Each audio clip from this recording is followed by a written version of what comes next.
महोदय, कल से अनुदान मांग पर हम लोग चर्चा कर रहे हैं और मुझे जहां तक जानकारी है कि 2009 के जुलाई महीने में कृषि के अनुदान मांगों पर चर्चा हुई थी। 7.5 वर्ष के बाद आज जो चर्चा अभी समाप्त हुई है, इसमें 100 से ज़्यादा हमारे माननीय सदस्यों ने भाग लिया है। कांग्रेस के सुरेश जी ने प्रारंभ किया था, हुकुमदेव नारायण यादव जी ने उसके बाद अपनी बातें रखी थी। अब 100 से ज़्यादा नाम न लेते हुए अपने सभी माननीय सदस्यों का, जिन लोगों ने इस वाद विवाद में भाग लिया, बहुमूल्य सुझाव दिए, उनके प्रति मैं आभार व्यक्त करता हूं, उनको धन्यवाद देता हूं। चर्चा के दरमियान बहुत सारे मुद्दे उठाए गए, एग्रीकल्चर के भी उठाए गए। एग्रीकल्चर में एक्सटेंशन की भी बातें आई, एजुकेशन की भी बात आई और रिसर्च की भी बातें आई और एलाइड सेक्टर पर भी काफ़ी मित्रों ने चर्चा में न सिर्फ भाग लिया है बल्कि कई महत्वपूर्ण सुझाव भी हमें दिया है, उनके प्रति भी मैं आभार व्यक्त करता हूं। वास्तव में कृषि क्षेत्र को बहुत सी समस्याओं का सामना करना पड़ता है और हुकुमदेव बाबू ने कल परिभाषा बताई थी किसानों की, 3 परिभाषा बताई थी।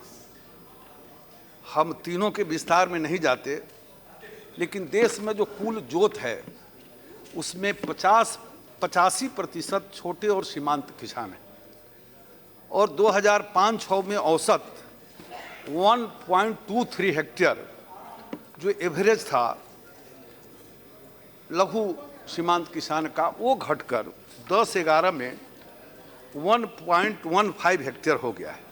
इससे विशेष रूप से छोटे और सीमांत किसानों के लिए कृषि करना आर्थिक रूप से अव्यवहार्य हो गया है और इसका परिणाम हम सभी को सामूहिक रूप से भुगतना पड़ रहा है और मेरा मंत्रालय इसके समाधान के लिए प्रयास कर रहा है। अब हम जो समाधान कर रहे हैं स्वाभाविक हो, हम आज़ादी के 70 साल में या मोदी सरकार के आने के 65 वर्ष पहले, 68 वर्ष की उम्र तक जो भाषा हम बोलते रहे, तो 69-70 ईयर्स पुराने होने पर भी वो भाषा जल्दी समाप्त नहीं हो सकती और इसलिए हमारे कई मित्रों ने उन भाषाओं का प्रयोग किया जो वर्षों से करते आ रहे हैं कृषि और किसान के मामले में। हम उनकी भावनाओं से सहमत हैं, लेकिन हम एक ध्यान में जरूर लाना चाहते हैं कि संपूर्ण क्रांति तो नहीं हुई है, नहीं, थोड़ा सा सुधार हुआ है। अब आप देखेंगे, अब ये बात सही है कि जीडीपी में कृषि का योगदान 51-52 में 51.4% था, 51.4% और नीचे गिरते गया। अब राजनीतिक भाषा में उस पर बोलना ज़्यादा उचित नहीं है, क्योंकि कृषि में राजनीति की बात कम, लेकिन कृषि विकास दर 51-52 में 1.5% था। फिर 12-13 में 1.5% था, 1.5% कृषि विकास दर।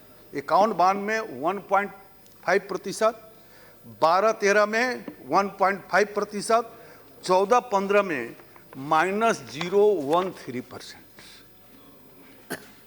और आज हम कह सकते हैं कि इस 16-17 में हमारा जो अनुमानित कृषि विकास दर है वो 4.4% है। निश्चित रूप से हम थोड़ा सा, बहुत ज़्यादा नहीं, थोड़ा सा बढ़ रहे हैं। अब एक सवाल लगातार सब तरफ से आए हैं कि किसानों की आय दोगुना करना, स्वामीनाथन आयोग। हम सबको पता है कि 2004 में आयोग बना था। सोमपाल जी जो वहाँ के थे बागपत के, वो उसके अध्यक्ष थे। बाद में स्वामीनाथन बने। 2006 में स्वामीनाथन कमेटी की रिपोर्ट आई। 2007 में जो उस समय सरकार थी, किसान नीति घोषित किया और उसमें 200 से ज़्यादा अनुशंसा थी। बहुत अनुशंसा उसमें माना गया। कुछ अनुशंसा दूसरे मंत्रालय का था, वहाँ भेजा गया।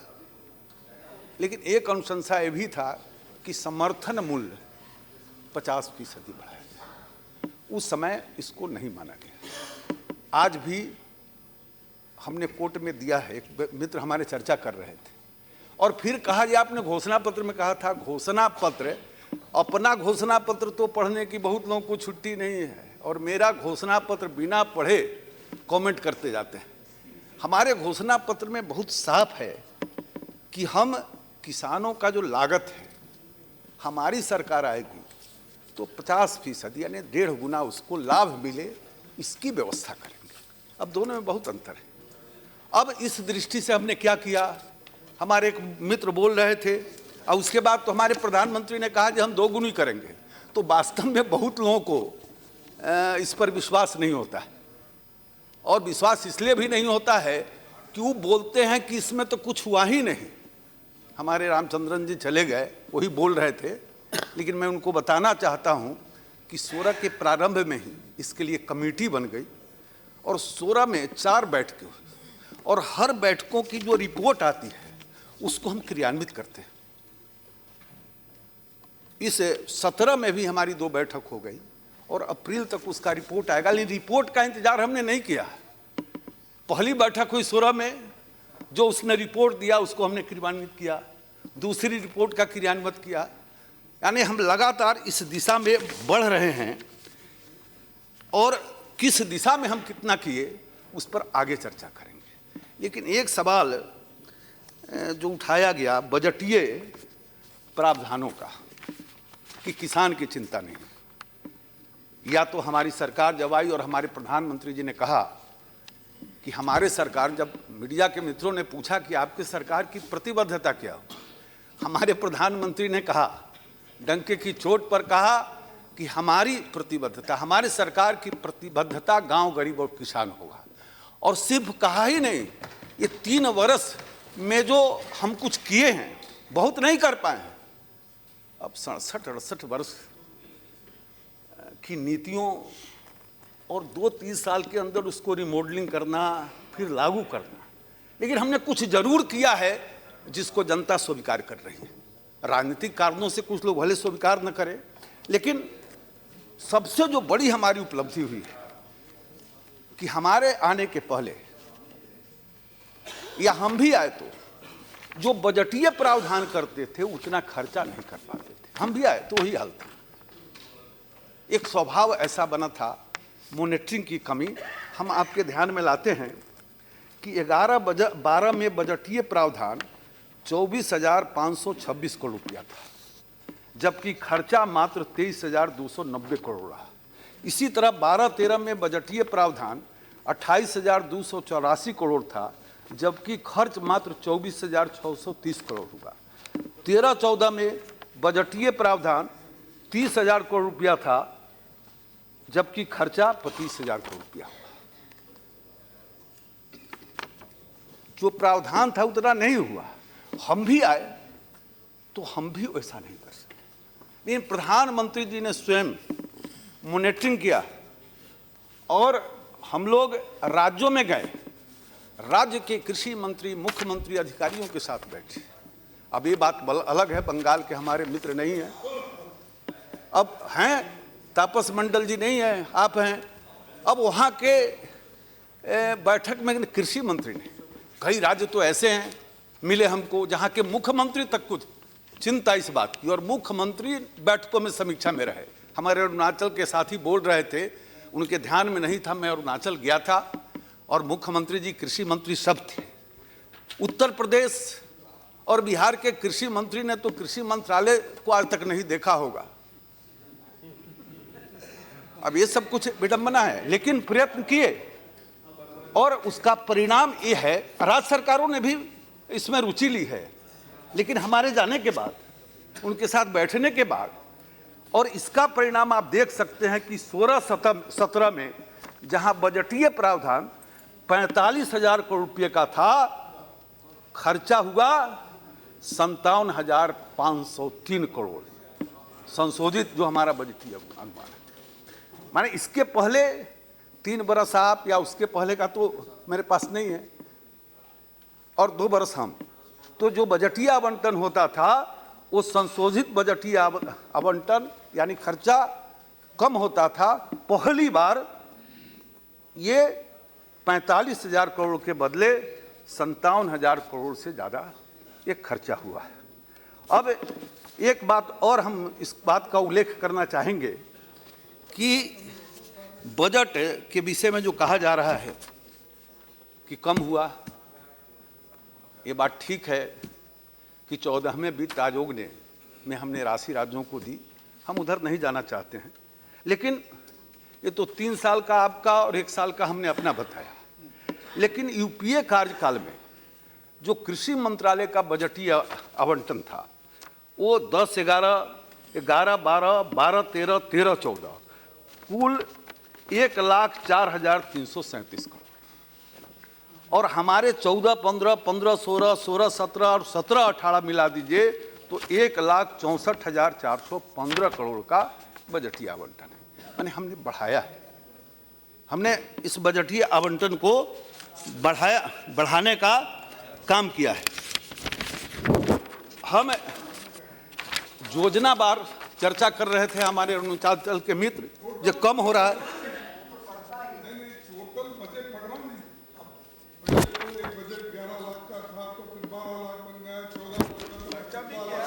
रुको देखिए, मैंने आपको एक बात बताया कि पहले जो बजटीय आवंटन आपके सरकार में होता था खर्चा कम होता था। हमने बताया कि हमारी सरकार में जो बजटीय आवंटन हुआ उससे ज़्यादा खर्चा हुआ। दूसरा कि 4 वर्षों का हमने, ये मैं आपको दे दूं, मैं वो भी बताया, मैंने सर वो भी बताया। सर आप में से कोई नहीं बोले सर, मैं इसीलिए दूसरा भी ध्यान में आपको ला रहा हूं कि 4 वर्ष का आपका कृषि मंत्रालय का बजट 1,04,000 करोड़ और हमारा 4 साल का 1,64,000 करोड़, और ये मैं आपके पास भिजवा दूंगा। उतना समझने में आपको बहुत देर लगेगा, ये कागज ले लीजिएगा तो समझ जाएगा। चल आप हाँ सर ये रिकॉर्ड में नहीं जाएगा तो। अब हमारे एक मित्र ने बताया कि जो कृषि सिंचाई, कृषि विपणन, इस सब में भी कम होने की बात बताया पिछले वर्ष की तुलना में। तो उसके भी आंकड़े हमारे पास है कि यूपीए कार्यकाल के 4 वर्ष में कृषि सिंचाई के लिए 4,691 करोड़ और हमारे 4 साल के कार्यकाल में 6,940 करोड़ 48% की वृद्धि। कृषि विपणन 1,992 करोड़, हमारे कार्यकाल में, एनडीए के कार्यकाल में 4,293 करोड़। अलग अलग भी देखेंगे आपके 4 साल का और हमारे 3 साल का, ये राशि बहुत बड़ी राशि है। हमें विश्वास दिलाना चाहते हैं कि हम किसानों की आमदनी बढ़े उस दिशा में हम निवेश कर रहे हैं। इसको अब बहुत विस्तार में नहीं ले जाएंगे, इसको इतना ही रखते हैं। अब विभाग ने इस 12वीं पंचवर्षीय योजना में अच्छा प्रदर्शन किया है, बावजूद इसके कि 2 वर्ष बहुत सूखा का रहा है। आप देखेंगे कि जैसे दलहन उत्पादन वर्ष 13-14 में 19 मिलियन टन, वो बढ़कर 16-17 में 22 मिलियन टन हो गया। ये पंचवर्षीय योजना के अंतर्गत आप देख सकते हैं। तिलहन 13-14 में 32 मिलियन टन से बढ़कर 16-17 में 33.60 मिलियन टन हो गया। इसी प्रकार खाद्यान्नों के तहत क्षेत्र वर्ष 13-14 में 125.04 मिलियन हेक्टेयर से बढ़कर 16-17 में 126.48 मिलियन हेक्टेयर हो गया। बागवानी क्षेत्र में भी फलों और सब्जियों का संपूर्ण उत्पादन वर्ष 13-14 में 277 मिलियन टन से बढ़कर 16-17 में 287 मिलियन टन हो गया।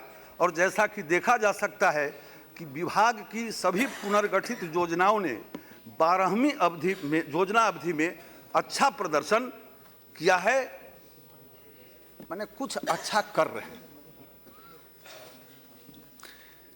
अब इसके अलावे जो द्वितीय अग्रिम अनुमान है इस वर्ष का, ये आज़ादी के बाद का रिकॉर्ड तोड़ अनुमान है। 20 मिलियन टन ज़्यादा उत्पादन होगा पिछले वर्ष की तुलना में। तो फिर कुछ मित्र कहते हैं पिछले वर्ष बहुत सूखा था, तो स्वाभाविक है कम हुआ होगा, तो इसलिए 20 मिलियन टन ज़्यादा है। लेकिन 5 वर्षों का आदि उत्पादन का औसत निकालिएगा तो उससे 15 मिलियन टन ज़्यादा है। और आज़ादी के बाद 13-14 में जो सबसे ज़्यादा उत्पादन हुआ था उससे 7 मिलियन टन ज़्यादा इस वर्ष का द्वितीय अग्रिम अनुमान है। अब इस लक्ष्य को प्राप्त करने के लिए सरकार ने मंत्रालय की विभिन्न केंद्रीय प्रायोजित योजनाओं में आमूल-चूल परिवर्तन किया है और उन्हें तर्कसंगत बनाया है। तर्कसंगत योजनाओं का लक्ष्य सरकार राष्ट्रीय विकास योजनाओं के अति महत्वाकांक्षी दृष्टिकोण के अनुसार 2022 तक किसानों की आय को दोगुना करने के लिए किसानों की निवल आय में अधिक वृद्धि करके कृषि की आर्थिक व्यवहार्यता में सुधार करना है। इस कार्यकलाप के एक भाग के रूप में पशुपालन क्षेत्र को प्रोत्साहित किया जाएगा और किया जा रहा है। यह देखा गया है कि केवल खेती की तुलना में इस महत्वपूर्ण क्षेत्र में निवेश करने से किसानों को बेहतर लाभ प्राप्त होते हैं। अभी तक जो हम देखते रहें, लेकिन वर्ष 15 में मंत्रालय की अतिरिक्त अधिदेश के रूप में सरकार ने, पहले तो कृषि मंत्रालय था, कृषि विकास, लेकिन हमने उसमें किसान कल्याण को भी शामिल किया और इसके लिए अलग से एक डिवीज़न बनाया फार्मर्स वेलफेयर के लिए। किसान कल्याण और किसान की आय बढ़ाने में कृषि की भूमिका है, लेकिन जब तक एलाइड सेक्टर बागवानी, पशुपालन, डेयरी पर जोर नहीं देंगे, हम पहले से भी ध्यान देते रहें, लेकिन अभी ज़्यादा जोर नहीं देंगे तो आमदनी नहीं बढ़ेगी। अब इस दृष्टि से हम विचार करें तो पशुपालन, डेयरी और मत्स्य की समान रूप से ये महत्वपूर्ण हैं और इन्हें केवल खाद्य पोषक सुरक्षा और भारवाहक पशुओं की शक्ति बढ़ाने में योगदान दे रहे हैं, बल्कि समग्र कृषि जनसंख्या की सतता भी बढ़ा रहे हैं। विश्व के सबसे बड़े दूध उत्पादक भारत में दुधारू पशुओं की उत्पादकता बढ़ाने की सुरक्षा के अनेक उपायों के परिणाम स्वरूप आप देखेंगे तो 11 पंचवर्षीय योजना में 127.9 मिलियन टन से 15-16 के दौरान 155.50 मिलियन टन से अधिक दूध का उत्पादन किया गया है। 11वीं योजना के अंत से लगभग 24% वृद्धि के साथ 15-16 में लगभग 82.9 बिलियन अंडा उत्पादन कुक्कुट विकास में भी लगातार वृद्धि दर्शाता है। इसी प्रकार मांस उत्पादन में 11वीं पंचवर्षीय योजना के अंत में 5.15 मिलियन टन से 12वीं पंचवर्षीय योजना के अंत में 7 मिलियन टन की बेहतर वृद्धि दर्ज की गई है। मछली उत्पादन 2013-14 में 95.72 लाख टन से बढ़कर 15-16 में 107.95 लाख टन हुआ है। पशुधन क्षेत्र की वृद्धि के लिए आहार और चारा महत्वपूर्ण है, जो कुल पशुधन उत्पादन की लागत का 60-70% होता है। 19वीं पशुधन संगणना के अनुसार देश की कुल पशुधन संख्या 512 मिलियन है, जिसमें से गोवंश संख्या लगभग 300 मिलियन है। देश में पशुधन के लिए आहार और चारे के रूप में अधिकतर किसानों द्वारा सामान्यतः फसल अवशेष, पराली, कृषि उत्पाद और हरे चारे का उपयोग किया जाता है। लेकिन मैं इसमें एक बात आपके ध्यान में लाना चाहता हूँ। दूध उत्पादन का जो विश्व का औसत वृद्धि दर है वो 2.2% है। और हमारा 4.2% है। यदि आप 13-14 का वृद्धि देखेंगे तो 4% से नीचे है, और 15-16, 14-15 और 15-16 का यदि देखेंगे वृद्धि दर तो 4.4% है। इस 2 बरस के अंदर, 2 बरस के अंदर दो बरस में सब एनिमल हस्बेंड्री डिपार्टमेंट बढ़ गया, पैसा सब ज्यादा दूध देने लगे। आप अरे रुको सर आप लोग बोलेंगे, उनको अवसर मिलेगा। सर, ये अच्छी बात है कि आपके यहाँ भैंसा भी दूध देता होगा, लेकिन पूरे देश में ऐसा नहीं, पूरे देश में स्थिति नहीं है अभी। अब हमको कर्नाटक जाकर देखना पड़ेगा, कर्नाटक जाकर देखना पड़ेगा, कर्नाटक जाकर देखना पड़ेगा मित्रों। आप सर, आप सर करके जी नहीं, आपने किया, ये हमने कहा, आपने किया है, आपने भाई आपने किया है, 13-14, 12-13 नहीं, अरे रुको भाई, आपने किया है तब ना 12-13, 13-14 में मंत्री जी 4% को एड्रेस कीजिए ना, गई है। चेयर को एड्रेस कीजिए। मैं इस दृष्टि से बताना चाहता हूं कि किसानों की आय बढ़े। अब इसके लिए आप इस देश में 80% जो दूध गाय है वो है देसी नस्ल की गाय है, और हिंदुस्तान के गांव के किसान की आर्थिक प्रगति का जो मेरुदंड है उसका ये दूध उत्पादक पशु है।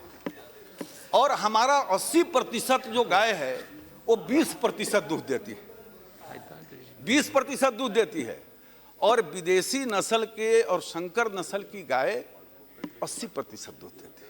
आपने किया है, हमने कहाँ कह रहे कि नहीं किया। आप ना किए होते तो हमने 16, 13, 14 और 14-15 का हम क्यों बताते, लेकिन हम कुछ बोल रहे हैं, ये आपको मानना पड़ेगा। हम जब मानेंगे कि आप कुछ कर रहे थे तो आपको भी मानना पड़ेगा कि हम भी कुछ कर रहे हैं। तो सुनो, अब सर, अब ये जो है, इसके लिए जो विदेशी और संकर नस्ल की गाय हैं, जब आप सरकार में थे 10-12 बरस पहले, तो दुनिया के वैज्ञानिकों ने कहा कि ये जो जलवायु परिवर्तन हो रहा है, और यहाँ भी सब सदस्यों ने चिंता की है, तो जलवायु परिवर्तन हो रहा है और 1 डिग्री टेम्परेचर यदि बढ़ गया तो विदेशी और संकर नस्ल की गायें काम के लायक नहीं रहेंगी। और देख सकते हैं आप, प्रजनन क्षमता कम हो रही है, बीमारियां बढ़ रही है। और ये जो 10-12 साल वैज्ञानिकों ने बताया, और ये भी बताया कि हिंदुस्तान की जो देसी नस्ल की गाय हैं वो उनके पास प्रतिरोधात्मक ताकत ज़्यादा है, उन पर इसका असर नहीं पड़ेगा। सर, उस समय ये बात पूरे विश्व के लोगों ने सुना, तो यहाँ की सरकार आपकी थी, उसने भी सुना होगा। और इसके बाद दुनिया के कई देशों में ने क्या किया कि हिंदुस्तान के देसी नस्ल के गायों को ले जाकर और उसका नस्ल सुधार शुरू किया। To promote only the Jallikattu, Tamil Nadu started to, that is what, to promote that central government let you come forward, protect that. Genuinely indigenous our. मैं सब विषय पर सर आऊंगा, सारे विषय पर आऊंगा सर, मैं सारे विषय पर। एक विषय जरा आमदनी बढ़ाने वाली शुरू किया ना कई मित्रों ने, तो अब इस पर जब हम सरकार में आए तो 100 में 1 रुपया इस काम पर खर्चा होता था, देसी नस्ल के सुधार पर। मैं दुनिया के 7-8 देशों में गया, वहाँ पर देखा कि अधिकतर देशों में नेशनल ब्रीडिंग सेंटर है, जो उस देश के देसी नस्लों के सुधार का काम है। लेकिन अपने देश में 2 चीज़ लापता था। एक तो जो देसी नस्ल की उत्पादकता बढ़ाना, इस पर कोई ध्यान नहीं। हम ध्यान देते थे, 1% जरूर ध्यान देते थे, उसकी मैं सराहना करता हूँ। और नेशनल ब्रीडिंग सेंटर नहीं। मैंने प्रधानमंत्री से चर्चा की और प्रधानमंत्री जी के निर्देश पर राष्ट्रीय गोकुल मिशन देश में बना, और उसके तहत राज्य सरकारों को मैं बधाई दूंगा। 27 राज्यों ने 35 प्रोजेक्ट भेजे, हमने उसकी स्वीकृति दी और लगभग अधिकतर राज्य इस दिशा में अपना काम शुरू कर दिया है। राज्य के अंदर जिला स्तर पर जाकर अपना देसी नस्ल का ब्रीडिंग सेंटर बनाना, फिर प्रतियोगिता आयोजित करना, उनको इनाम देना। इसके अलावा प्रधानमंत्री जी ने अलग से 50 लाख रुपया आवंटित किया और एक राष्ट्रीय गोकुल मिशन, एक नेशनल ब्रीडिंग सेंटर भी हिंदुस्तान में हो देसी नस्ल के लिए। लेकिन वो पैसा 50 लाख था, तो उसमें चूंकि देश बड़ा है, अब बड़ा है और 25 लाख में एक तैयार होता है, तो एक दक्षिण में आंध्र में और उत्तर के लिए मध्य प्रदेश में आंध्र का निर्माण लगभग पूरा हो गया है और मध्य प्रदेश का अब शुरू होने वाला है। तो देसी अब 80% गाय यदि 2-2 किलो भी 1-1 किलो भी दूध बढ़ाएगी तो 80 किलो बढ़ेगा, 20 किलो यदि 3-3 किलो भी बढ़ाएगी तो 60 किलो होगा। मतलब इस दिशा में आपने किया और हमने भी इस दिशा में कुछ शुरू किया है। इसके अलावा जो फिशरी है, इस पर हमारे मित्रों ने कई सवाल किए। मैं इसमें बताना चाहता हूं कि फिशरी के अंदर जो 2 महीना फिशिंग बैन होता है, ये सवाल उठाए थे हमारे मित्रों ने, तो उनकी आजीविका के लिए 2 महीना 60 दिन, तो उनके जीविका के लिए जो पहले था वो 600 रुपया प्रति माह मिलता था 2 महीना के लिए। हम जिस समय आए तो तुरंत 900 किए थे 14-15 में, और 15-16 में उसको बढ़ाकर 1500 किया है। अब उसको 3000 कर दिया है। कहाँ 600? आपने किया, मेरा इससे मतभेद नहीं है, लेकिन वो 600 पर गया है। अब जो हमारे देश के अंदर मछली का उत्पादन, हमारे एक अधिकारी जहाँ मीटिंग में जाते हैं तो बोलते हैं वो मछली का काम देखते हैं कि जहाँ मछली वहाँ लक्ष्मी, ऐसा वो बोलते रहते हैं।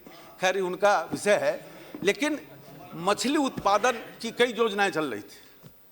हमारे प्रधानमंत्री जी ने कहा देश के अंदर व्हाइट रिवोल्यूशन तो हुआ, ग्रीन रिवोल्यूशन चल रहा है, तो ब्लू रिवोल्यूशन, और नीली क्रांति के एक छतरी के नीचे तमाम योजनाओं को डाला और बजट में भी बढ़ोतरी की। और इस बार के बजट में तो भारी बढ़ोतरी हुई। और इनलैंड फिशरी, मैरीन फिशरी, और जो हैदराबाद के अंदर हमारा एक बोर्ड है NFDB, तीनों को एकीकृत करके और उसके माध्यम से हम तेज कर रहे हैं। लेकिन सबसे बड़ा संकट जो देश में है वो ये है कि 12 समुद्री मील के अंदर हमारे मछुआरे के पास अच्छे वेसल्स नहीं है डीप फिशिंग के लिए, और जिसको तमिलनाडु भोग रहा है। तमिलनाडु भोग रहा है कि वो 12 किलोमीटर के अंदर तो मछली अब है नहीं, और डीप फिशिंग की ओर जाने के लिए उसका वेसल्स नहीं है। और इसके लिए 2-3 साल से हम भी मेहनत कर रहे थे। लेकिन इस बार हमारे बजट में इस गहरे मत्स्य की, मैं डीप फिशिंग के लिए भी 100 करोड़ रुपये का आवंटन हुआ है। और हमने एक नई योजना उसमें लॉन्च की है, जिसमें हम उनका समूह बनाएंगे मछुआरों का, या फिर कोऑपरेटिव होगा, और इस वेसल्स का दाम 60 लाख से लेकर 1 करोड़ तक है। तो 40 लाख की सब्सिडी हम उनको देंगे, फिर राज्य से बात करेंगे, फिर नाबार्ड से बात करेंगे। लेकिन मछली उत्पादन में भी बढ़ोतरी होगी और हमारे जो मछुआरे हैं उनका भी आर्थिक सशक्तिकरण होगा। और नेपाल के साथ जो तमिलनाडु का हमारा बराबर का ही झंझट चलता है, तमिलनाडु और श्रीलंका के साथ नहीं, मेरा भी उनके साथ चलता रहता है, क्योंकि हमारे पास जब आते हैं और हम कहते हैं कि योजना को शुरू करो, तो उनके पास भी धन नहीं, मेरे साथ भी धन नहीं।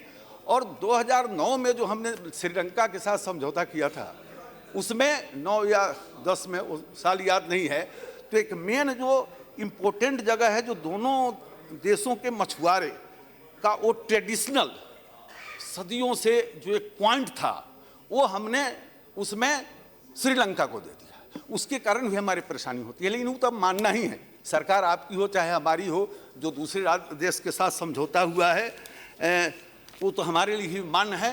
लेकिन डीप फिशिंग वेसल्स अब हम मछुआरों को देंगे, उसके समूह को देंगे, तो निश्चित रूप से मछली का उत्पादन भी बढ़ेगा और वहाँ के मछुआरों की हालत भी सुधरेगी। अभी जलवायु सर नहीं भाई सुनो, अरे भाई सुनो सर परमिशन सर, अरे रुको भाई, परमिशन उसको लेना पड़ेगा जो इसका नहीं है। मैं तो इसका स्वयंसेवक हूँ, जब से हो संभाला हूँ तब से शाखा में जाने का अभ्यास है।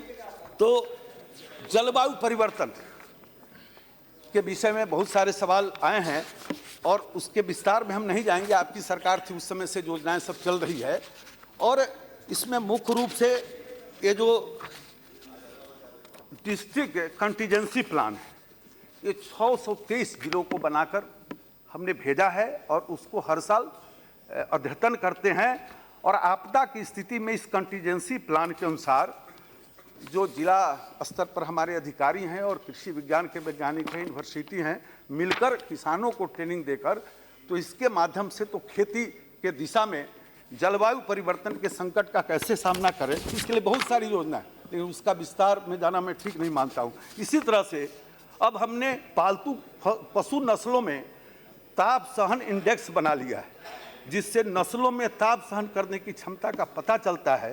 तदनुसार जलवायु अनुसार उपयुक्त नस्लों के प्रजनन को बढ़ावा दिया जाता है। मैं एक बात बताना भूल गया कि ये जो हमने एक ई पशुधन हाट पोर्टल लॉन्च किया है कि ये किसान या किसी को अच्छे नस्ल की गाय खरीदना है, भैंस खरीदना है, तो देश में कहाँ घूमेगा।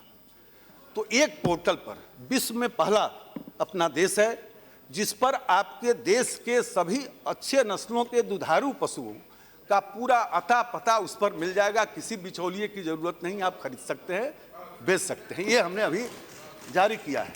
और इसी तरह से जो सीमेन है उसको भी डाला है कि हमारे पास किस नस्ल के किस वैरायटी का किसका सीमेन कहाँ पर मौजूद है, तो इसके लिए एक हमने पोर्टल जारी किया है। दूसरा, ये जैसे सॉइल हेल्थ कार्ड हर व्यक्ति को भी स्वास्थ्य की गारंटी, उसी तरह से हमने एक नई योजना शुरू की है देश में, वो शुरू किया है नकुल स्वास्थ्य कार्ड, कि देश के सभी जानवरों को नकुल स्वास्थ्य देने का नकुल स्वास्थ्य कार्ड।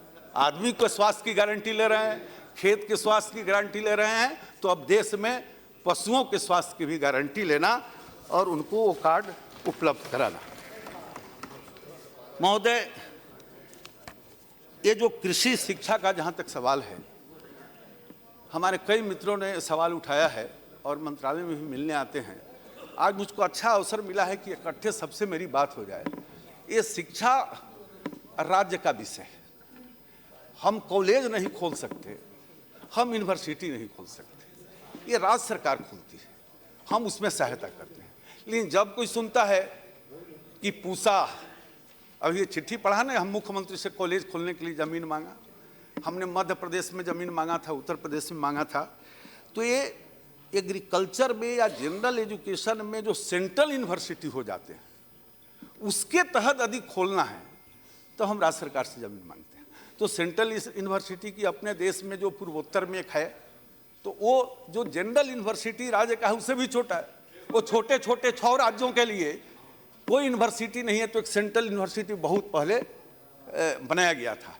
लेकिन इधर जो 2 सेंट्रल यूनिवर्सिटी बना जनरल एजुकेशन का, तो हर राज्य में कम से कम एक, कहीं कहीं 4 है, 5 है। लेकिन एग्रीकल्चर में इसका संकट रहा है।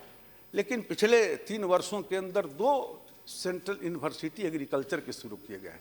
वो जो शुरू किए गए, ये दोनों हमारे मन की उपज नहीं है, हमने किया जरूर, लेकिन ये बहुत पहले से 1904 में अंग्रेज आए थे,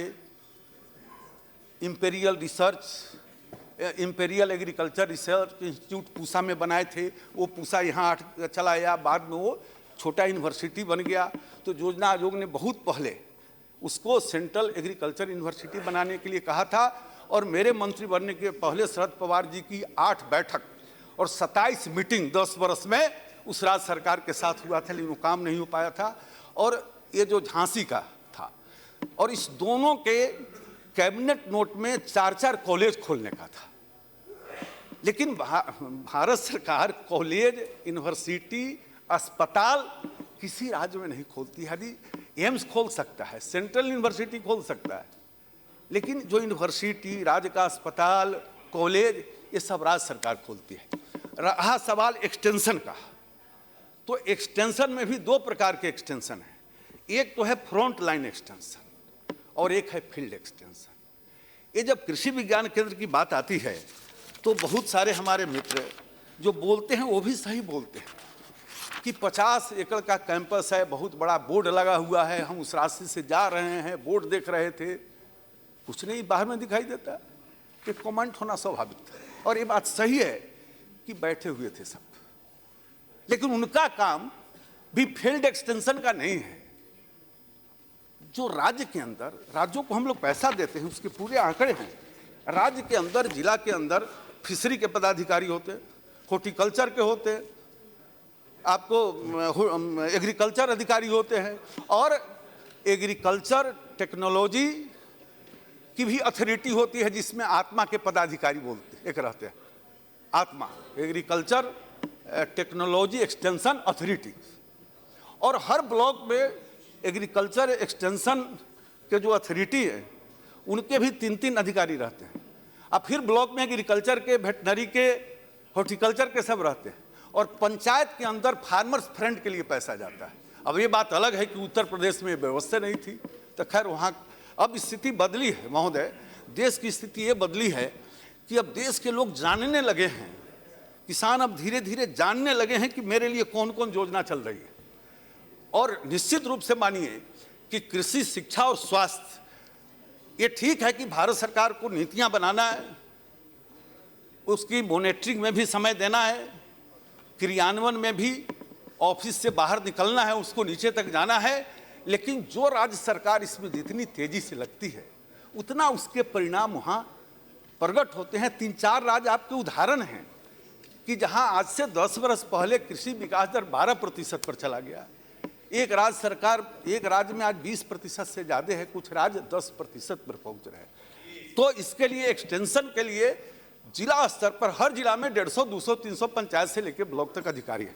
जहाँ तक कृषि विज्ञान केंद्र का सवाल है, इस संबंध में मैं इतना ही बताना चाहूँगा कि इस 3 वर्ष के अंदर हम भी गए 50 कृषि विज्ञान केंद्र में। कहीं ट्रैक्टर पर देखा कि पीपल का पेड़ उगा हुआ है, कहीं जीप पर फसल उगा हुआ है। तो हमने प्रधानमंत्री से बात की और अंत में 3,800 करोड़ की कैबिनेट ने हमें स्वीकृति दी। और उसके बाद से कृषि विज्ञान केंद्र की अब जो संख्या हो गई हमारे यहाँ 669, और इसमें हर कृषि विज्ञान पर हर प्रकार की गतिविधियां हमने शुरू की। कुछ गतिविधियों का मैं जिक्र करूंगा, जैसे सॉइल हेल्थ है, ठीक है, हमारे बजट में हुआ है, हर कृषि विज्ञान केंद्र में एक लैब लगाएंगे। लेकिन आप लोगों में से ध्यान में आना चाहिए कि हमने पिछले ही वर्ष में लगभग देश के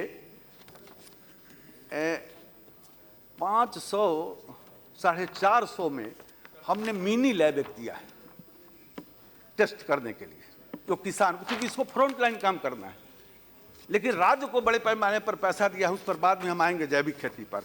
लेकिन इसके लिए हमने कृषि विज्ञान केंद्र पर बड़े बड़े कार्यक्रम आयोजित किए उसके कैंपस के अंदर, और उस कार्यक्रम में 16 हमारे केंद्रीय मंत्री गए, 3 मुख्यमंत्री गए, 95 सांसद गए, 143 विधायक गए, लगभग 34 राज्यों के मंत्री गए कृषि विज्ञान केंद्र में। पहली बार इन कार्यक्रमों में भाग लिया। आप लोगों में से भी बहुत लोग गए होंगे।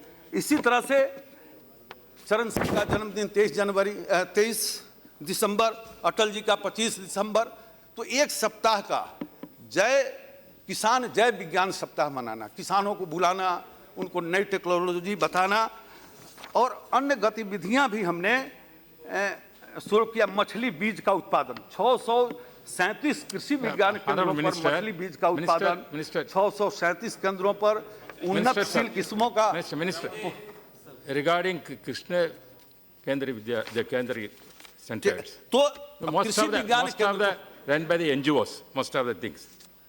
Krishi Vignan Kendra, what you are telling, run by KVK, that what you said. most of the नहीं, मैं ये बता रहा हूँ कि कृषि विज्ञान केंद्र most are run by NGOs. एक- These NGOs हाँ, sometimes ठीक, they are समझ doing गया। well. इस Am I देश getting में जो that? कृषि Okay. विज्ञान Some NGOs they are having some other address, मैं they are समझ- running, मैं they are समझ not गया। properly running. इस देश में जो कृषि विज्ञान केंद्र है 600 Government is Yes, I am- okay. Some NGOs are running Yes, I am replying, sir. 668 में लगभग 100 एनजीओ के पास, ये रुको भाई रुको, 100 आईसीआर के पास और 500 राज्य सरकारों के माध्यम से कृषि विश्वविद्यालयों के माध्यम से चलता है। अब हमने कल प्रथम पुरस्कार दिया जो एनजीओ द्वारा संचालित है, बंगाल के अंदर रामकृष्ण मिशन का है। लेकिन ये बात भी सही है कि बड़े पैमाने पर राजनीतिक लोगों के पास है, राजनीतिक लोगों के पास है। और आपको बताते हुए खुशी हो रही है कि हमने मोदी सरकार के आने के बाद इस पर रोक लगाया है और कई लोगों की नाराजगी का शिकार भी मुझे होना पड़ता है। और पुराना जो हमने जांच कराया है तो आपके ही राज्य के सर, आप ही के राज्य के 2 ऐसे निकल गए कृषि विज्ञान केंद्र जो एनजीओ के पास है और दोनों का कोई अकाउंट नहीं, तो हमने उसका अनुदान बंद कर दिया। 2 तमिलनाडु के ही हैं दोनों।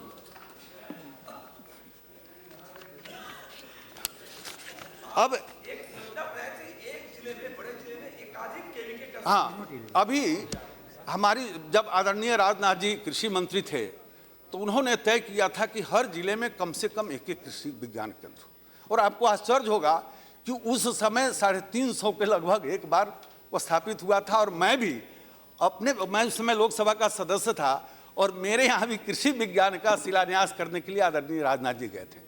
तो उस समय इन्होंने जो तय किया था कि हर जिला में कम से कम एक होगा। बाद में योजना आयोग ने 50 नए जिले बताए कि इसमें 2 होना चाहिए।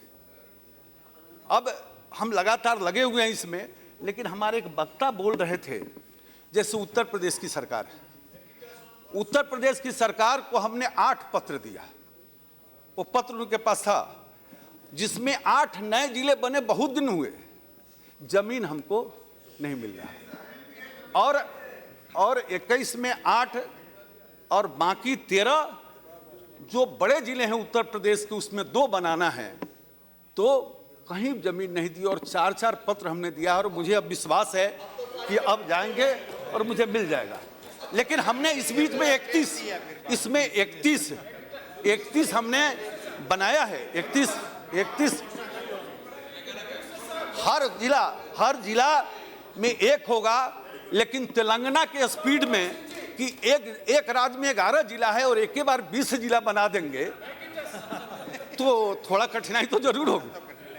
तो यदि 2 छोटे जिला होंगे तो अभी 1 से काम चलाना पड़ेगा। लेकिन सिद्धांतः नए जिले में, लेकिन आज उत्तर प्रदेश यदि एक के बाद 150 जिला की घोषणा कर देगा तो हमारे लिए कठिन होगी।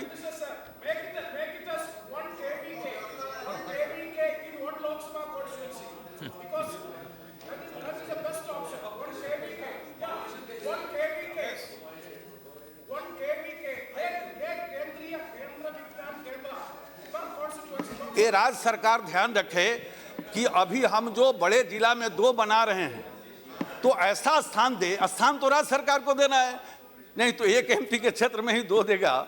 जिला बड़ा है यदि तो ये राज्य सरकार इसका ध्यान रखे। दूसरी जो चिंता थी ऋणग्रस्तता,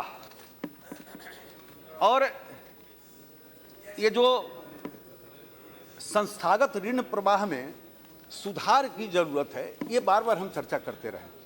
कुछ सदस्य भी बोलते रहे हैं कि कर्जा देंगे ऐसा क्यों, लेकिन बहुत सारे सदस्यों का ही मांग रहा है सदन में कि ये जो प्राइवेट से जो लोन लेते हैं किसानों, बहुत बड़ा शोषण करता है। इसलिए संस्थागत ऋण प्रवाह में सुधार करने की आवश्यकता है। तो मैं बताऊं कि 13-14 में 7 लाख करोड़ रुपये से बढ़कर 16-17 में 9 लाख करोड़ हुआ और 17-18 के लिए 10 लाख करोड़ की व्यवस्था की गई। एक हमारे मित्र ने कल सवाल उठाया कि मिल पा रहा है क्या, तो मैं बताना चाहूंगा कि 16-17 में जो 9 लाख करोड़ था, 31 दिसंबर 16 तक 8,14,000 बढ़ चुका है।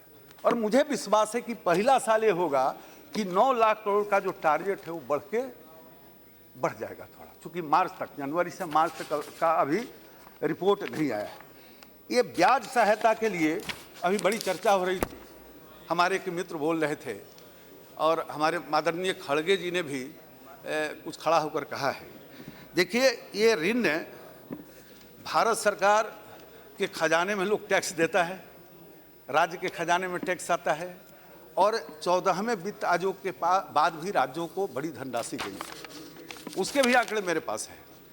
अब कर्नाटक की आपकी सरकार, उसके पहले येदियुरप्पा जी की सरकार 9% ब्याज बैंक को देना पड़ता है, तो 2% तो बहुत पहले हमको ध्यान में है कि राजनाथ जी जिस समय मंत्री थे 2%, 9% से 7 पर आया था, और बाद में 3%, आप लोग के समय की ही बात है। तो 3 या 5% हम राज खजाने से दे देते हैं और 4% किसान देता है, यही है जो फसली ऋण है।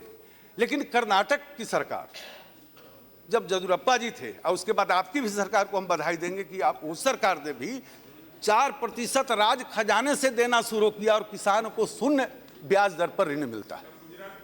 अरे आने दीजिए।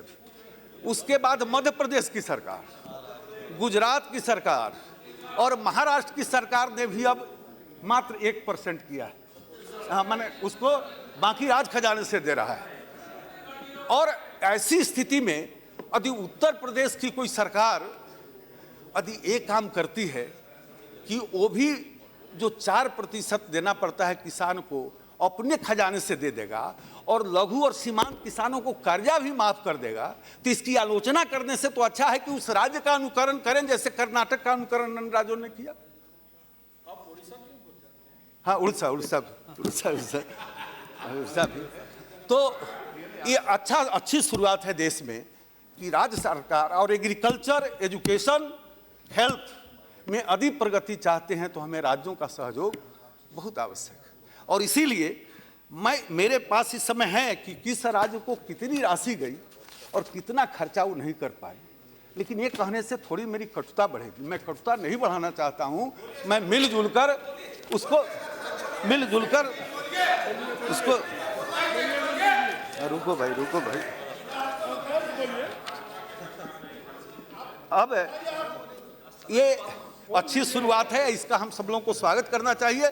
बंगाल के हमारे मित्र ने कहा कि जो बीमा का प्रीमियम है राज्य सरकार ने दे दिया, ये अलग बात है कि चुनाव का समय था, लेकिन ये अच्छी बात है, इसका भी अनुकरण करना चाहिए। उत्तर प्रदेश की नई सरकार जो काम करेगी उसका भी अनुकरण होना चाहिए।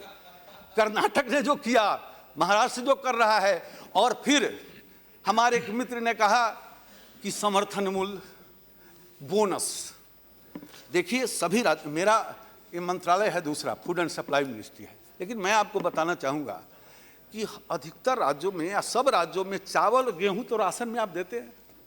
अगर देते हैं तो राज्य में जितनी ज़रूरत है उतना यदि आप खरीदेंगे, यदि वहाँ होता है तो ये बाहर से जो ढुला कर जाता है, ये पंजाब, बिहार और यूपी, बहुत बड़ी आबादी है उसमें। जो फूड सिक्योरिटी मिशन है, देखेंगे बहुत बड़ी आबादी उसमें कवर है। अब 1 किलो अनाज जब जाता है तो 8 रुपया का खर्चा लगता है। तो हमारे फूड एंड सप्लाई मिनिस्टर ने कहा, मध्य प्रदेश को, छत्तीसगढ़ लोग बोनस देते थे कि बोनस मत दो भाई, जितना तुम्हारे राज्य में जरूरत है उतना खरीदो। हाँ, बिहार देता है, अब मान लिया। लेकिन क्या कहा कि रुको नहीं, ठीक है, दिया बोनस दिया, लेकिन कहा, सुनो भाई, मध्य प्रदेश को कहा और बिहार को कहा, छत्तीसगढ़ को कहा, महोदय कि बोनस राज्य में जितनी जरूरत है उससे ज़्यादा खरीदेगा तो बोनस का हिसाब हम नहीं करेंगे। तो सुनो भाई, तो किसान के प्रति प्रतिबद्धता का उदाहरण मध्य प्रदेश है। उसने कहा कि ठीक है, हम बोनस नहीं देंगे, लेकिन हम किसान को तो लाभ पहुंचाएंगे। तरीका उसने निकाला।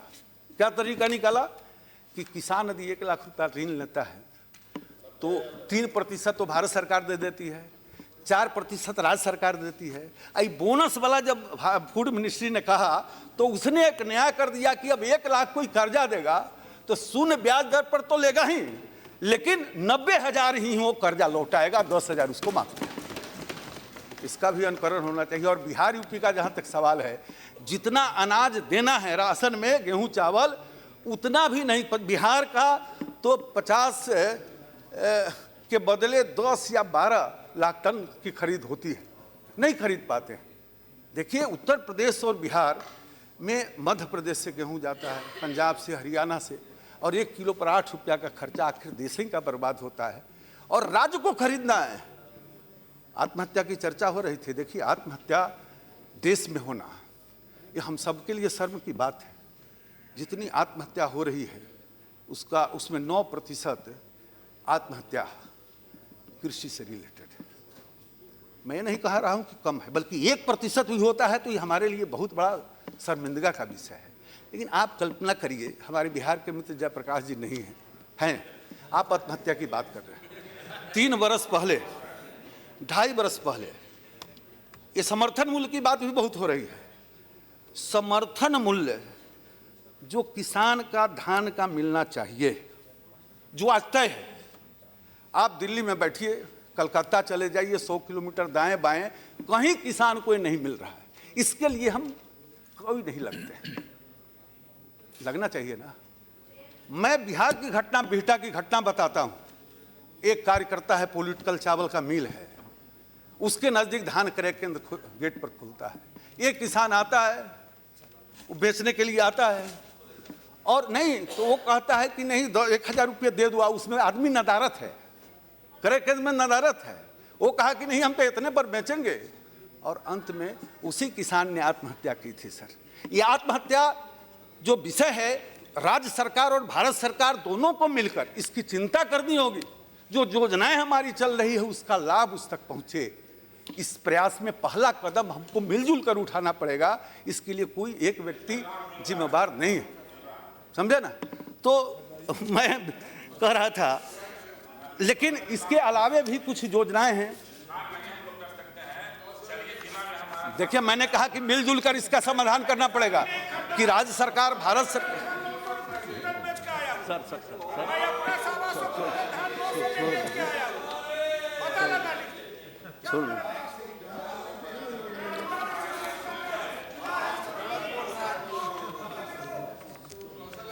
सर, इसमें भारत सरकार जो है मूल्य स्थिरीकरण फंड, महोदय एक बड़ा महत्वपूर्ण विषय है कि मोदी सरकार आने के बाद उसने घोषणा की मूल्य स्थिरीकरण फंड, और ये नई योजना थी। लेकिन इसका आप देखेंगे तो 14-15 में तो 50 करोड़, 15-16 में 710 करोड़, लेकिन 16-17 में 3,388 करोड़ रुपये इसमें अभी तक खर्च किए गए। बड़ी तेजी से राज्यों, जिन राज्यों का सहयोग मिल रहा है, और राज्यों में फंड निर्माण हो रहा है। आंध्र को इसमें 25 करोड़, तेलंगाना को 9.15 करोड़, पश्चिम बंगाल को 5 करोड़ की राशि राज्य मूल्य स्थिरीकरण फंड स्थापित करने के लिए दी गई। ये नई व्यवस्था है, 1 साल आते आते और ये पूरा हो जाएगा। इसी मूल्य स्थिरीकरण फंड के तहत प्याज के लिए 20,000 MT बफर स्टॉक की खरीद की जा चुकी है, और इसी मूल्य स्थिरीकरण फंड के द्वारा दालों के लिए 20 लाख MT बफर स्टॉक की खरीद की जा रही है। लेकिन अब सरकार राज्यों में ही ये मूल्य स्थिरीकरण फंड स्थापित कर रही है। जो राज्य आगे बढ़ रहा है, और 3 राज्य मैंने बताया, आंध्र, तेलंगाना और पश्चिम बंगाल, इस दिशा में आगे बढ़ा है। इसी तरह से समाप्त करने का आदेश हो रहा है, लेकिन अन्य भी हमारी योजनाएं हैं, हम उसको बताएंगे। अन्य भी बाजार हस्तक्षेप योजना, बाजार हस्तक्षेप योजना और मूल्य समर्थन योजना, जिनका समर्थन मूल्य तय नहीं है उनके लिए योजना है। और कई राज्य सरकारें योजनाएं पहले प्रचारित नहीं था। सुपारी की बात आई है, अभी 1,000 करोड़ का नारियल मूंगफली की खरीद एक राज्य में हुआ, गुजरात में। कर्नाटक इसका लाभ उठा रहा है, आंध्र, तेलंगाना, महाराष्ट्र। प्लीज आप ऐसे मैं वो बता रहा हूँ, क्रॉस टॉकिंग नहीं होना। अब फसल बीमा की बड़ी चर्चा हुई। क्रॉस टॉकिंग नहीं होना। सर, फसल स्पीकर बीमा से की बात। बड़ी चर्चा हुई है और हम सबको पता है कि पहले जो फसल बीमा था उसमें कई विसंगतियां थी और इस पर कई बार चर्चा हो चुकी है और विरोधी भी मानते हैं कि ये जो नई फसल बीमा योजना है इसमें किसान को पहले से ज़्यादा सुरक्षा कवच है। उसके विस्तार में हम नहीं जाएंगे, लेकिन एक उदाहरण बताएंगे कि पिछले वर्ष जो खरीफ था उसमें 3 करोड़ 9 लाख किसानों ने बीमा कराया था। 15 के खरीफ में 3 करोड़ 9 लाख। तो जो ऋण लेता है उसकी तो मजबूरी है कराना। 3 करोड़ 9 लाख में मात्र 15 लाख गैर ऋणी थे जो अपनी उत्सुकता से जाके पैसा देके बीमा कराए थे 15 के खरीफ में। 16 के खरीफ का आंकड़ा चिल्ला चिल्ला कर बोल रहा है कि 16 के अंदर 3 करोड़ 90 लाख किसानों ने बीमा कराया और इसमें 1 करोड़ 15 लाख किसान जो गैर ऋणी हैं अपना प्रीमियम देकर बीमा कराए हैं। इस बात को साबित करता है कि किसानों का आकर्षण बढ़ा है। दूसरा, मैं उत्तर प्रदेश का ले रहा था आंकड़ा कि पहली बार उत्तर प्रदेश में इसमें था कि आपदा आती है तो आंकड़े हेरा फेरी ना हो, इसके लिए स्मार्टफोन सभी को दिया गया है नीचे में और उसके माध्यम से आंकड़े आ रहे हैं। लेकिन आंकड़े आएंगे तो बात का विषय है, लेकिन तत्काल उसको राहत मिलना चाहिए 25%। तो उत्तर प्रदेश में 75,000 किसानों के खाते में 34 करोड़ रुपया 25% गया है और शायद उसी खुशहाली का प्रगटीकरण इस चुनाव में तो नहीं हुआ है। मुझको जो जैसा लगता है कि किसानों को बड़ी राहत हुई है। इसी तरह से आपदाएं आती है। अब आपदा आती है तो जो आपदा आती है उसमें कई राज्यों में आपदा है और तमिलनाडु की चर्चा हुई है।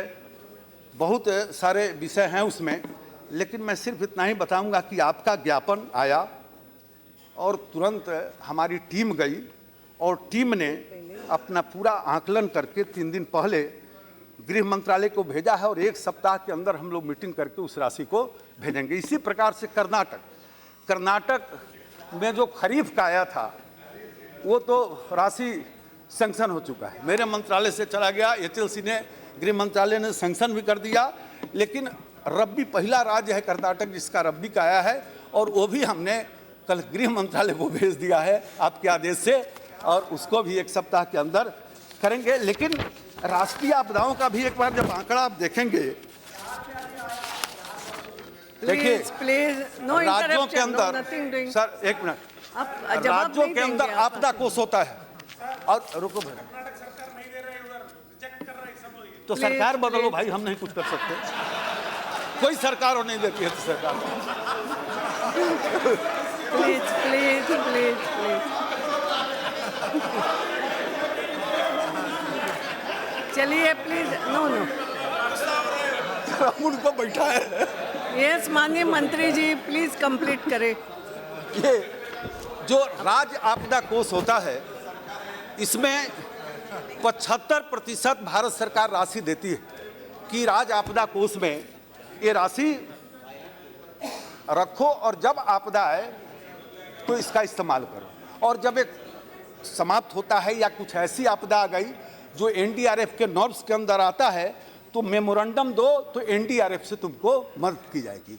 अब ये राज्य के अंदर जो आपदा कोष होता था, हमारे केरल के यदि मित्र होंगे तो वहाँ पर 10 से 15 तक जो राज्य आपदा कोष में पैसे का आवंटन था वो 724 करोड़ मात्र था। मोदी सरकार के बाद जो 5 वर्ष का आवंटन है वो 1022 करोड़ रुपया है, माने काफ़ी बढ़ा है।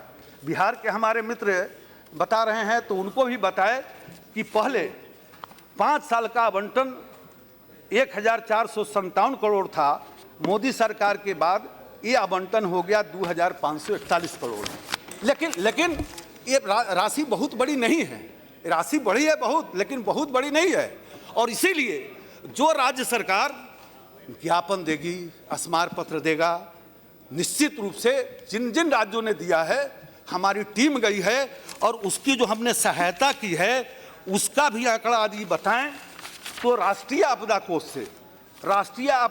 से 2009 से 14 तक सूखा के मामले में, ओला के मामले में, सारी आपदाएं मेरा मंत्रालय नहीं देखता है, लेकिन 2009 से 14 तक जितने देश के राज्य हैं उनको राष्ट्रीय आपदा कोष से 17,000 करोड़ रुपये मिले। और मैं अपना दिसंबर तक का बता रहा हूं, दिसंबर तक, अभी 4-5 राज्य को देना है, दिसंबर तक माने 2.5 साल के अंदर हमने 26,000 करोड़ रुपया राज्यों को राष्ट्रीय आपदा कोष से दिया और अभी 3 राज्य का बाकी है। तो बिहार से और केरल के मित्र हमारे बोल रहे थे कोई ज्ञापन नहीं आया, कोई मेमोरेंडम नहीं आया। सूखाग्रस्त क्षेत्र घोषित करने का अधिकार राज्य सरकार को है, उनका कैबिनेट घोषित करता है और उसके बाद वो मेमोरेंडम आता है, तब उसको प्राप्त होता है। राष्ट्रीय कृषि बाजार, यस, देखिए आदरणीय खड़गे जी बोल रहे थे कि सब काम हम कर रहे हैं, ऐसा मैं नहीं बोल रहा हूं। आपका ये कहना था कि मैं, लगता है मेरे बात से कि सब काम हम ही कर रहे हैं, पिछली सरकार ने कुछ नहीं किया, लेकिन मैं बताना चाहता हूं कि आपने भी किया। आपने किया कि अटल बिहारी वाजपेयी की जब सरकार थी तो उस समय एक कमेटी बनी कि ये जो अच्छा बाजार बने जिसमें किसान को अच्छा मूल्य मिले। ये 4-5 की बात है, 3-4 की बात है। उसके बाद वो सरकार गई, आपकी सरकार आ गई तो एक कमेटी बनी, मंत्री समूह बना। 10 साल में सिर्फ हुआ कि एक मंत्री समूह बना और इस पर कोई कार्रवाई नहीं हुई। यस, 3, 4, 5 में जो कुछ हुआ था उसकी शुरुआत मैं फिर कर्नाटक को बधाई दूंगा कि कर्नाटक में येदियुरप्पा जी ई मंडी के कुछ उपक्रम शुरू किए, कैबिनेट मीटिंग बुलाए, कुछ किया, और बाद में जो कांग्रेस की सरकार आई उसने भी अच्छा काम किया और 50 मंडियों को ई मार्केटिंग से जोड़ा। अब लेकिन 10 साल में पूरे देश में सर कुछ नहीं हुआ। और हमारी सरकार आते प्रधानमंत्री जी ने स्वयं बैठक बुलाई और राज्यों को कहा कि आप राज्य मंडी कानून राज्य बनाती है कि मंडी में कानून में परिवर्तन करिए और ट्रेडिंग प्लेटफॉर्म दीजिए। 1 मिनट प्लीज, 1 मिनट। 6 बज गई है, अभी हमें अगला भी विषय लेना है चर्चा के लिए, तो अगर सदन के सहमति हो तो 2 घंटे का समय बढ़ा दें। तो डिफेंस वो भी महत्वपूर्ण विषय है, तो 8 बजे तक बैठे। और प्लीज नाउ प्लीज कंप्लीट, क्योंकि दूसरा विषय लेना है। आप बहुत अच्छा काम कर रहे हैं, मगर अब इसको स्वयं रुचि ली और राज्यों से आग्रह किया और सभी राज्य के कृषि मंत्री को लेकर हम कर्नाटक गए और अंत में 17 राज्यों ने अपने राज्यों के कानून में परिवर्तन किया और 17 राज्यों ने अपने कानून में परिवर्तन किया। और अंबेडकर जी के जन्मदिन के अवसर पर हमारे मंत्रालय ने एक सॉफ्टवेयर डेवलप किया, एक स्ट्रेटेजिक पार्टनर बनाया और 250 मंडियों को वन ई ट्रेडिंग प्लेटफॉर्म दिया गया। और पहली बार कोई सरकार है देश में जो कहती है कि हम इतना दिन में काम करेंगे। पहला कोई प्रधानमंत्री है जो बोलता है कि इतने दिन में हम काम करेंगे। लक्ष्य, हम तो लक्ष्य से भटके हुए थे, लक्ष्य का आता पता नहीं था। प्रधानमंत्री जी ने घोषणा की थी 6 महीना पहले कि हम 250 मार्केट को जोड़ेंगे और मार्च 17 आते आते 150 और मार्केट जुड़ेगा उसमें, और मार्च 18 आते आते 585 मंडियां वन ई ट्रेडिंग प्लेटफॉर्म से जुड़ेगा।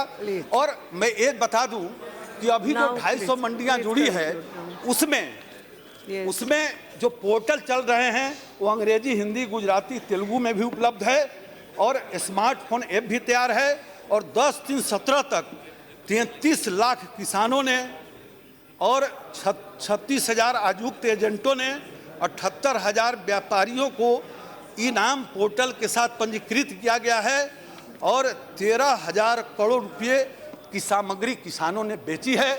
मार्च 18 आते आते हम देश के बड़ी मंडियों को जोड़ेंगे। अब हमारे बिहार के मित्र चर्चा कर रहे थे बाजार के। अब बिहार की सरकार और केरल की सरकार मंडी कानून में कोई कानून ही नहीं है और नया कुछ कानून भी बनाना चाहते हैं। इसलिए जयप्रकाश जी का जो सवाल था अपने मित्रों से जाकर वहाँ पूछें।